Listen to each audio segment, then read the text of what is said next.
Good morning. Good morning, all of you.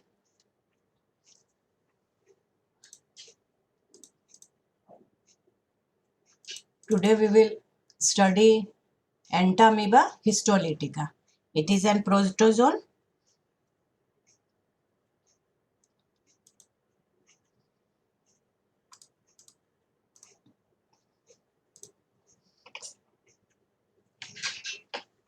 Entamoeba histolytica. It is an protozoan and it is an pathogenic amoeba. And it is an endoparasite. Entamoeba histolytica, a pathogenic amoeba. That is widely, all of you know, it is widely known for causing intestinal and extra-intestinal infections in human beings, commonly known as amoebic dysentery. Now, Entamoeba histolytica, as we all know, fall under the phylum Protozoa and class Sarcodina and in order Lobosa. अभी हम लोग आगे इसका detail classification देखेंगे. Entamoeba histolytica causes dysentery by invading the mucosal and submucosal lining of the large intestine in human beings. It commonly found in tropical and subtropical countries. And the life cycle of Entamoeba histolytica begins and ends inside one single host, that is an individual human being.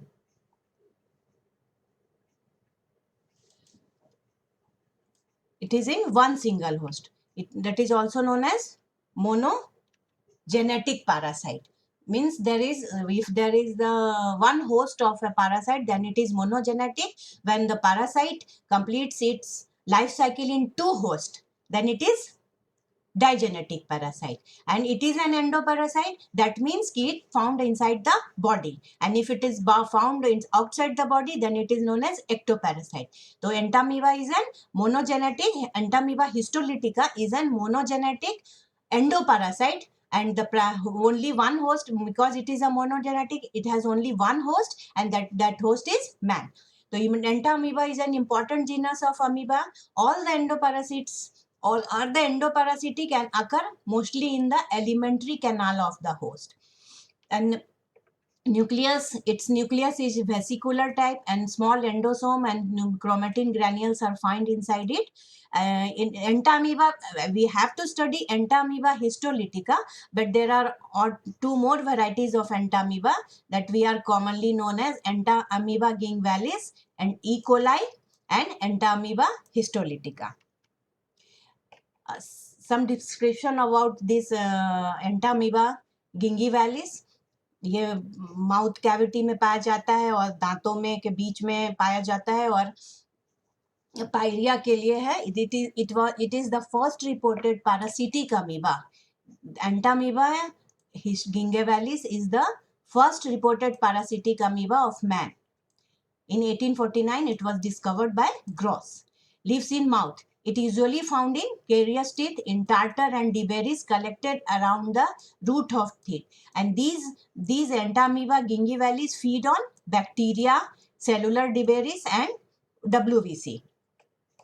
It does not form a cyst. We will see that Entamoeba histolytica will form a cyst, but this Entamoeba gingivalis does not form a cyst, and the parasite is transmitted in trophic form. This is the trophic form of the Entamoeba histolytica. The structure you can see. This is the structure. It is generally regarded as common cell, but may cause it. Common cell it is an relationship जिसमें कि आपको आपके ऊपर depend करता है but आपको नुकसान नहीं पहुंचाता है. But it may cause pyorrhoea, destroying the tissues in gums, and nearly 70% of the human populations are infected with this parasite. So this is a small introduction about Entamoeba gingivalis. Now Entamoeba coli or E. coli, commonly known as E. coli. It is also found in the lumen of colon of man. It is harmless common cell. It is an harmless common cell. Mainly it feeds mainly on bacteria and undigested food particles. Debris, but rarely on the host cells. It host cell पे बहुत नहीं depend करता है. वो जो undigested food है, bacteria है, इस पर वो खाता है. The trophozoite is about 20 to 35 mu in diameter with large eccentric nucleus. आप देख सकते हैं लार्ज एक्सेंट्रिक न्यूक्लियस है. Located endosome. सिस्टिक, इसमें सिस्टिक स्टेज है. Cystic stage is about 10 to 30 mu and which contains mature contains 8 nuclei. ये it's similar to Entamoeba histolytica में भी इसी टाइप का भी हम लोग देखेंगे, देखने को मिलेगा. And no nuclear division takes place during metacystic division. जब मेटासिस्टिक स्टेज में कोई डिवीजन नहीं होता है, बाइनरी फिशन प्रोड्यूस होता है. Binary fission, repeated binary fission, जैसा कि हमने पैरामीशियम और उसमें पढ़ा था. Repeated binary fission produces uninuclear amoebulae which develops into trophozoites, and nearly 50% of the human are infected by these species. Now we will come to our Entamoeba histolytica. So this is the classification of the Entamoeba, his detailed classification of the Entamoeba histolytica. The phylum is Protozoa, subphylum is Plasmoderma, class is Sarcodina, subclass is Rhizopoda, order is Lobosa, family is Endamoebidae, and genus is Entamoeba, species is histolytica. This is, and for the characters you go through the detailed classification of Protozoa, which I have uploaded in the college site.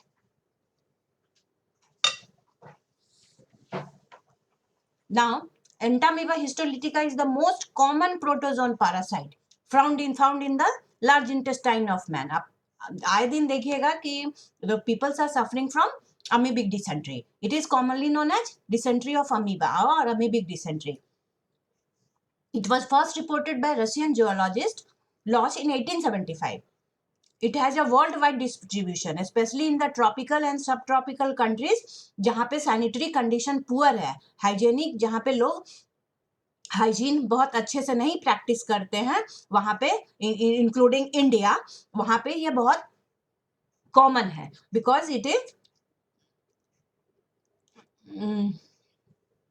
and in 1926 Craig estimated that about 10% of the world population is infected with this parasite. Now we will come to the morphology of Entamoeba histolytica. As it is a protozoan, we know it will be microscopic, क्योंकि protozoan तो सभी microscopic होते हैं, single cellular animals होते हैं. तो Entamoeba is histolytica is also a microscopic parasite amoeba and is found in two forms. ये दो फॉर्म में होता है. Therefore it is dimorphic. Di means two, morphology means morphology. मतलब इसके दो फॉर्म मिलते हैं. Therefore it is known as dimorphic. Now what are the two forms? The two forms are trophic form. It is also known as trophozoites or magna form. बड़ा रहता है इसलिए Magna, और छोटा एक रहता है दूसरा फॉर्म, दिस फॉर्म माइन्यूटा. तो जो पहला फॉर्म है मैग्ना फॉर्म है, it is also known as, it is known by 3 names. One is trophic, it is also known as trophic form, it और ट्रोफोजॉइट्स और magna because it is big in size. You can see a trophozoite form is big in size. And number 2, second form is precystic form or minuta form. Minuta form means small. This one is minuta form. Now you can compare both the structure. Trophozoites, these are large in size. As it is a magna form, जैसा हम बोल रहे हैं, therefore it is large in size. It is 20 to 30 mu in diameter. Tissue dweller feeds on RBC. It is responsible, and this trophozoite form is the responsible for the tissue destruction of tissue and production of clinical symptoms. जो इसका dysentery जो clinical symptoms है, ये इसके इसी form के trophozoite के form के वजह से होता है. और जो माइन्यूटा फॉर्म है, these are small, as it is name suggest, it is minuta means small. Minuta form, the diameter is 12 to 15 mu in diameter, lives in the lumen of the large intestine, but this is harmless. It is, ये harmless है, and it is commonly feed on the bacteria present in the lumen. It is not feeding on your host tissue. ये host tissue पे नहीं feed करता, host tissue पे feed करता है कौन? Trophozoite form. Therefore it is minuta form is harmless. Now the structure of the Entamoeba histolytica is very similar to that of amoeba. Amoeba के जैसा अभी आपने देखा, it is the body is surrounded by thin transparent semi permeable membrane, जैसा कि amoeba में होता है. It is also which we called as plasma lemma, जिसको हम लोग plasma lemma कहते हैं. सेमी परवियल मेम्ब्रेन से रहता है। द साइटोप्लाज्म, उसमें भी अमीबा में भी आपने पढ़ा था, cytoplasm is differentiated into an outer and inner, outer and clear ectoplasm and inner and granular endoplasm. Paramecium में भी आपने ऐसा देखा था। इसमें क्या है, only a large and broad pseudopodium project out from its body in the direction of movement. जिधर मूवमेंट इसका जिधर होगा वहां पे एक लार्ज स्यूडोपोडिया अराइज होगा। And the endoplasm contents, endoplasm में क्या क्या रहता है, वेसिकुलर न्यूक्लियस रहता है एंड सेवरल फूड वैक्यूल्स रहते हैं। द न्यूक्लियस कैसा है इसमें, द न्यूक्लियस इज राउंडेड है, कंटेनिंग न्यूमरस क्रोमैटिन ग्रैन्यूल्स जो कि डिस्टिंक्ट है, दिखते हैं, एंड अ डिस्टिंक्ट एंडोसोम और कैरियोसोम इन द सेंटर, और जिसके सेंटर में न्यूक्लियस में चारों तरफ से क्रोमैटिन ग्रैन्यूल्स के डिस्टिंक्ट ग्रैन्यूल दिखेंगे और एक डिस्टिंक्ट आपको एंडोसोम या कैरियोसोम दिखेगा। उसके साथ आपको fine striations and radiation from endosome to the, endosome की तरफ से ये आप देख सकते हैं यहाँ पे, ये बीच में जो है ये एंडोसोम है, और ये इसके चारों तरफ रेडिएशन, ये स्पोक जैसे साइकिल की स्पोक होती है उस टाइप का आपको रेडिएशन दिख रहा है, स्पोक दिख रहा है एंडोसोम का। द फूड वैक्यूल भी वहां पे मिलेगा आपको। The food vacuole contains RBC, epithelial cell and bacteria, जो वो खा रहे हैं, जो जिस चीज पे, वो फूड वैक्यूल के अंदर मिलेगा। कॉन्ट्रेक्टाइल, हाँ, one more important thing is that कि अभी मैंने कहा था कि अमीबा से सिमिलर है, पर अमीबा में तो कॉन्ट्रेक्टाइल वैक्यूल बहुत डिस्टिंक्ट होता है, पर इसमें डिस्टिंक्ट नहीं होता है। Contractile vacuoles are absent. Because क्यों एब्सेंट है, because it is an endoparasite, ये एंडोपैरासाइट है, और ये जिस एनवायरमेंट में, जहां ल्यूमेन में प्रेजेंट है, वहां पे जो एनवायरमेंट है दैट इज आइसोटोनिक। आइसोटोनिक मतलब कि जब सॉरी, एंटामीबा के अंदर का एनवायरमेंट और बाहर का एनवायरमेंट का जो कंसंट्रेशन है वो सेम है, सेम है। कॉन्ट्रेक्टाइल वैक्यूल क्यों रहता है, क्योंकि अगर ऐसे जब अमीबा पे हम लोग देखते हैं तो अंदर का कंसंट्रेशन डाढ़ा ज्यादा रहता है, बाहर का पानी का कंसंट्रेशन कम रहता है, और मेम्ब्रेन जो है सेमी परमिएबल है, तो बाहर से पानी कंटिन्यूअस अमीबा के अंदर आता रहता है, तो वन टाइम ऐसा आएगा कि वो फट जाएगा। तो कॉन्ट्रेक्टाइल वैक्यूल यहाँ पे काम करता है कि वो जो एक्स्ट्रा पानी को इकट्ठा कर करके बाहर फेंकता रहता है, बिकॉज वहां पे आइसोटोनिक एनवायरमेंट नहीं है, जो दोनों का कंसंट्रेशन ग्रेडियंट डिफरेंट है। बट यहाँ पे because it is an endoparasite, ये बॉडी के अंदर रहता है, और जो वहां का एनवायरमेंट है वो आइसोटोनिक है, मतलब जो सेम बॉडी के अंदर का एनवायरमेंट और बॉडी के बाहर का एनवायरमेंट दोनों सेम है, इसीलिए यहाँ पे इसको कॉन्ट्रेक्टाइल वैक्यूल की जरूरत नहीं है। Therefore the contractile vacuoles are absent here. Clear? Now we will come to the life cycle of entamoeba, because life cycle, abhi we know that entamoeba histolytica is a monogenetic, monogenetic and endoparasite, two words are here, दो word है। Monogenetic मतलब कि जो अपनी life cycle एक single host में पूरा कर लेता हो, इसका single host is only a man, man to man infection होता है।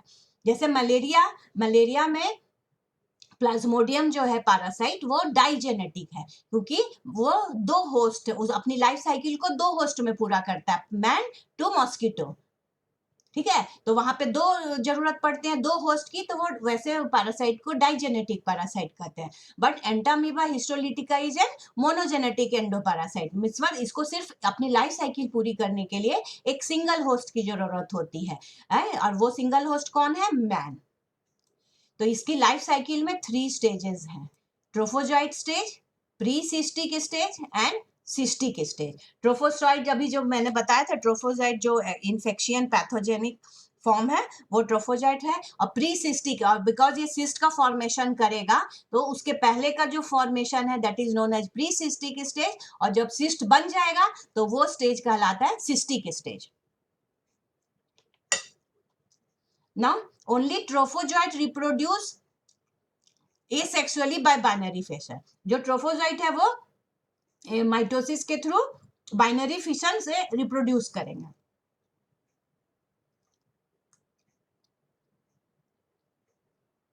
According to a scientist Cofield and Sweezy, 6 chromosomes are formed during binary fission. Nuclear membrane does not disappear, and nucleus constrict in the middle. जो nucleus है वो बीच में constrict होके 2 nuclei बना देगा। उसके बाद साइटोकाइनेसिस होगा। Cytokinesis means division of cytoplasm takes place और resulting in the formation of 2 daughter amoebae, 1 से 2 बन जाएंगे। उसके बाद these rapidly grow in size, ये ग्रो इन साइज करेंगे, feeds on the host tissue, इसीलिए ट्रोफोजोइट इज द इन्फेक्टिव, यही नुकसान पहुंचाता है। ये होस्ट टिश्यू पे फीड करता है, बैक्टीरिया पे, और मल्टीप्लाई बाय बाइनरी फिशन, और मल्टीप्लाई करता जाता है बाइनरी फिशन करके, और उसके बाद नंबर बढ़ा दे रहा है। Some of them invade the host cells, उसमें से कुछ जो है इस होस्ट सेल में इन्वेड कर जाएंगे, और while others remain small free and become precystic form, उसी में से कुछ लोग बार बार होस्ट में इन्वेड करके नुकसान करेंगे, और कुछ बाकी जो है जो छोटे रहेंगे वो अगला स्टेज में कन्वर्ट हो जाएंगे, that is known as precystic stage. तो एंसिस्टमेंट, द प्रीसिस्टिक जो है forms undergoes encystation only in the lumen of large intestine. Encystment means formation of cyst. These, तो अब जब cyst का formation होगा उसके पहले वो अपना खाना इकट्ठा कर लेते हैं। These collect considerable quantity of food. Food अपना कलेक्ट करके और स्टोर करेंगे in the form of glycogen, ठीक है, and 1 or 2 elongated refractory like rod like chromatid bodies भी दिखता है आपको, उसमें भी ये स्टोर होता है। इट बिकम्स राउंडेड, वो राउंड हो जाते हैं, अभी थोड़ा सा एग शेप्ड में दिख रहे थे, अब ये क्या हो जाएंगे, ये राउंड हो जाएंगे, and secret a thin resistant cyst wall, और अपने चारों तरफ एक thin resistant cyst wall secret करेंगे। अगर तो अब जब जैसे सिस्ट सीक्रेट हो गया तब it enters into the cystic stage. Now the nucleus divides twice. अब ये सिस्टिक स्टेज में चलेगा, अब न्यूक्लियस 2 बार डिवाइड करेगा, तो कितने न्यूक्लियाई बनेंगे, 4 न्यूक्लियाई बनेंगे माइटोसिस के through, so that the cyst became 4 nuclei बनेंगे। तो जब जो सिस्ट है, जो सिस्ट के अंदर क्या हो गया, 4 न्यूक्लियाई है, तो इसको हम लोग क्वाड्री न्यूक्लिएट, क्वाड्री मीन्स 4 या टेट्रा न्यूक्लिएट फॉर्म भी कहते हैं, क्योंकि ये जो सिस्ट है, सिस्ट में डेवलप होने के बाद ये 2 बार माइटोसिस करेगा। 2 बार माइटोसिस करने से कितने न्यूक्लियाई बनते हैं, 4 बनते हैं, 4 है, इसीलिए हम लोग इसको 4 न्यूक्लियाई की वजह से इसको हम लोग सिस्ट को क्वाड्री न्यूक्लिएट सिस्ट या टेट्रा न्यूक्लिएट सिस्ट भी कहते हैं। एज द सिस्ट मैच्योर, अब इसने अपने खाने के लिए ग्लाइकोजन और क्रोमेटिड बॉडीज अंदर जमा कर रखे थे, तो जैसे जैसे ये मैच्योर करेंगे तो वो ग्लाइकोजन और वो बॉडीज यूज होंगे, तो क्या होंगे, वो सिस्ट जैसे जैसे सिस्ट मैच्योर करने लगेगा, ग्लाइकोजन एंड क्रोमेटिड बॉडी क्या होंगे, डिसअपियर होते जाएंगे, बिकॉज ये यूज होते जा रहे हैं। And such mature cyst now passes, अब ये मैच्योर सिस्ट जिसमें अब ग्लाइकोजन ये सब खत्म होने लगा है, passes out with the faecal matter from the intestine of man, मतलब अब ये इस होस्ट में अब ये नया होस्ट इसको ढूंढना है, तो वो मैन के फीकल मैटर के थ्रू बाहर आ जाएगा, ताकि ये दूसरे मैन को, because it is an monogenetic parasite, तो it will the infection is man to man only, man से मैन में ही होता है, biting some contaminated food and water, ये दूसरे मैन को या फ्रेश होस्ट को ढूंढने के लिए तैयार है। नाउ ट्रांसमिशन, तो ये जो क्वाड्री न्यूक्लिएट सिस्ट है, ये कितने लगभग 5 म्यू से 20 म्यू इन डायमीटर है, and are the infective stage of the parasite, और यही दूसरे नया होस्ट को ढूंढने के लिए तैयार है या दूसरे नए होस्ट के लिए इन्फेक्टिव है, ठीक है। ये जो क्वाड्री न्यूक्लिएट सिस्ट, जो मैच्योर क्वाड्री न्यूक्लिएट सिस्ट है, ये infective stage of the parasite है। Now the mature cyst remains viable for 2 और मोर वीक्स, ये समझिए बॉडी के बाहर ये 2 या ज्यादा वीक के लिए वायबल रह सकता है, ठीक है, इसीलिए इसके चांसेस बहुत ज्यादा हो जाते हैं इन्फेक्ट करने के लिए। तो infection of human host occurs, अब ये दूसरे होस्ट को कैसे अकर करेगा, जो कंटामिनेटेड फूड और वाटर के थ्रू, फ्लाइज से भी, फ्लाइज में carry them from the stool of the infected person to the contaminate the food, मक्खियां गंदगी पर से आके बैठती हैं खाने पे, वैसे खाने को अगर हम लोग खुले खाने को बाजार में खा रहे हैं या वो है, उससे ये हमें हो सकता है। ना एक्सिस्टमेंट। अब ये अगर हो जाता है, अगर वो हमारे नए होस्ट के अंदर चला जाता है, पर इसके ऊपर तो सिस्ट है, तो अब सिस्ट का हटना, इट इज नोन एज एक्सिस्टमेंट, मतलब सिस्ट का हटना। अब क्योंकि वो उसको मल्टीप्लाई करने के लिए अपने चारों ओर ऊपर जो कवरिंग लगा रखी है वो हटानी पड़ेगी। तो when a man swallow the contaminated food और water, the cyst passed into the intestine.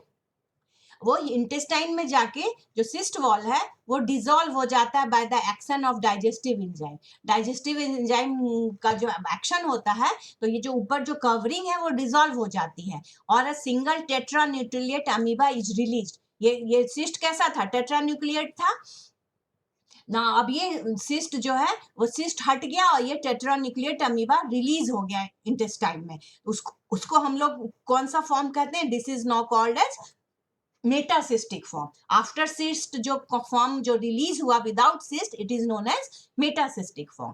तो according to Dobell in 1938 the metacystic form emerges. ये इन्होंने कहा कि सिस्ट में एक पोर होता है, उसके थ्रू ये बाहर आते हैं, thus excystment takes place. Then the nuclei of the metacystic form divide once. एक बार इसमें फिर डिवीजन होगा, तो 4 न्यूक्लियाई हैं, एक बार माइटोसिस होगा तो 4 का 8 बन जाएगा, followed by the cytoplasmic division. 8 nuclei बनेंगे, उसके बाद साइटोकाइनेसिस होगा, साइटोप्लाज्मिक। तो एक अभी जो मान लीजिए एक सिस्ट गया, एक मेटासिस्ट फॉर्म गया एक आदमी के अंदर, वो अब 8 बन जाएगा and it will produce 8 uninucleate amoeba. एक सिस्ट से एक सिस्ट, ये सिस्ट कैसा था? क्वाड्री न्यूक्लिएट था, 4 न्यूक्लियस वाला सिस्ट था। वो एक्सिस्टमेंट के बाद उसमें एक बार माइटोसिस हुआ तो वो 8 न्यूक्लियाई बना, और 8 न्यूक्लियाई उसके बाद साइटोप्लाज्मिक डिवीजन हो गया, तो 8 डिफरेंट अमीबा बना दिए या एंटामीबा बना दिए। एंड दिस, अब एक आपके अंदर गया तो उससे 8 बन गया। You can imagine the amoebulae are now very active. अब ये फीड करके ग्रो करके ट्रॉफिक फॉर्म में ये बढ़ जाएंगे। ये this is the life cycle of graphical representation of the this. You can see this is the pseudopodium, अभी बताया था। ये ट्रोफोजोइट स्टेज है, इसमें देखिए बाइनरी फिशन हुआ, ये प्री सिस्टिक फॉर्म है, इसके अंदर ये कवरिंग हो गया तो ये सिस्टिक फॉर्म हो गया, ठीक है। इसमें 2 बार डिवीजन हुआ, एक न्यूक्लियाई था, 1 से 2 हुआ, 2 से 4 हो गया, तो ये क्या हो गया? क्वाड्री न्यूक्लिएट सिस्ट हो गया, ठीक है। अभी उसमें एन सिस्टमेंट बोला था बाहर जो सॉरी इट इज एक्स सिस्टमेंट। ये सिस्ट से देखिए, ये कवरिंग से ये जो क्वाड्री न्यूक्लिएट ये एक पोर के थ्रू बाहर निकल रहे हैं, ठीक है। अब ये मेटासिस्टिक अमीबा बन गया, जब ये सिस्ट से बाहर आ गया तो ये मेटासिस्टिक फॉर्म इसको कह रहे हैं, और इसमें फिर 2 बार डिवीजन होगा, और देखिए 1 2 3 4 5 6 7 8 न्यूक्लियाई, 8 अमीबा बना दिए, और फिर ये 8 ग्रो करके फिर ये फॉर्म में बन जाएगा। Clear? Now what is the pathogenicity of this?